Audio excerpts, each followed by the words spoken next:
नमस्कार दोस्तों, आज हम आपके लिए लेकर आए हैं अमरनाथ धाम से जुड़ी शिव पार्वती की कथा।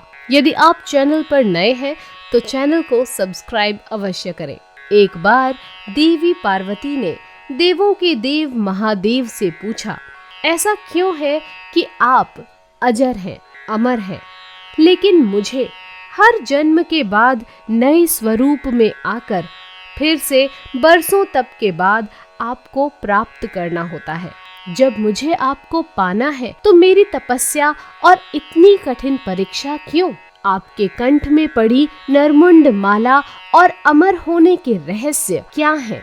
महादेव ने पहले तो देवी पार्वती के उन सवालों का जवाब देना उचित नहीं समझा, लेकिन पत्नी हठ के कारण कुछ गूढ़ रहस्य उन्हें बताने पड़े। शिव महापुराण में मृत्यु से लेकर अजर अमर तक के कई प्रसंग हैं, जिनमें एक साधना से जुड़ी अमर कथा बड़ी रोचक है, जिसे भक्तजन अमरत्व की कथा के रूप में जानते हैं।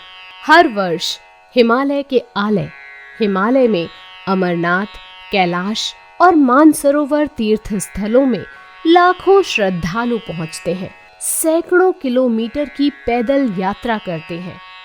क्यों? यह विश्वास यूं ही नहीं उपजा।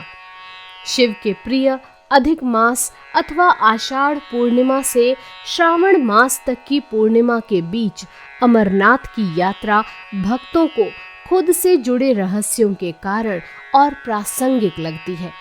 पौराणिक मान्यताओं के अनुसार अमरनाथ की गुफा ही वह स्थान है जहां भगवान शिव ने पार्वती को अमर होने के गुप्त रहस्य बतलाए थे। उस दौरान उन दो ज्योतियों के अलावा तीसरा वहां कोई प्राणी नहीं था, ना महादेव का नंदी और ना ही उनका नाग, न सिर पे गंगा और न ही गणपति कार्तिकेय। गुप्त स्थान की तलाश में महादेव ने अपने वाहन नंदी को सबसे पहले छोड़ा। नंदी जिस जगह पर छूटा उसे ही पहलगाम कहा जाने लगा। अमरनाथ यात्रा यहीं से शुरू होती है।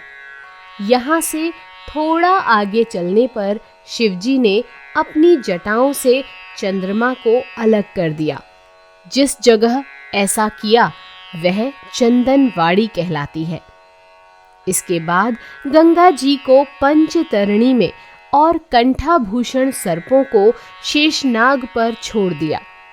इस प्रकार इस पड़ाव का नाम शेषनाग पड़ा। अमरनाथ यात्रा में पहलगाम के बाद अगला पड़ाव है गणेश टॉप। मान्यता है कि इसी स्थान पर महादेव ने पुत्र गणेश को छोड़ा। इस जगह को महागुणा का पर्वत भी कहते हैं।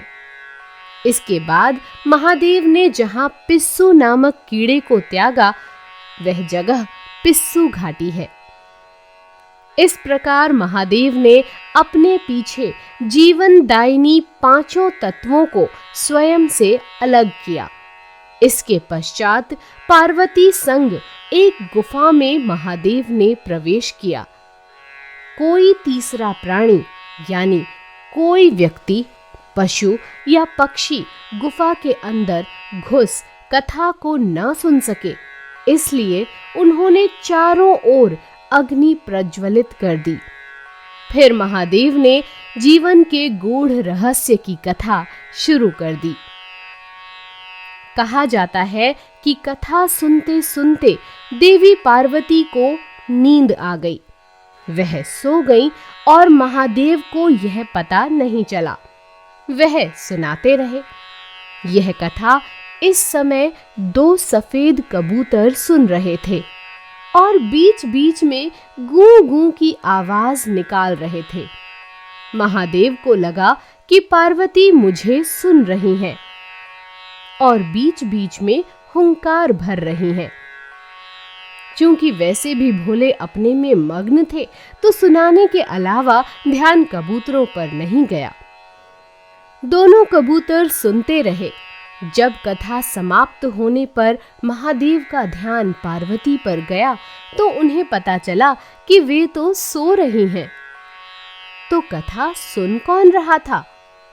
उनकी दृष्टि तब 2 कबूतरों पर पड़ी तो महादेव को क्रोध आ गया। वहीं कबूतर का जोड़ा उनकी शरण में आ गया और बोला, भगवान, हमने आपसे अमर कथा सुनी है। यदि आप हमें मार देंगे तो यह कथा झूठी हो जाएगी। हमें पथ प्रदान करें। इस पर महादेव ने उन्हें वर दिया कि तुम सदैव इस स्थान पर शिव और पार्वती के प्रतीक चिन्ह में निवास करोगे। अंततः कबूतर का यह जोड़ा अमर हो गया और यह गुफा अमर कथा की साक्षी हो गई। इस तरह इस स्थान का नाम अमरनाथ पड़ा। मान्यता है कि आज इन 2 कबूतरों के दर्शन भक्तों को होते हैं। अमरनाथ गुफा में यह भी प्रकृति का ही चमत्कार है कि शिव की पूजा वाले विशेष दिनों में बर्फ के शिवलिंग अपना आकार ले लेते हैं। यहाँ मौजूद शिवलिंग किसी आश्चर्य से कम नहीं है।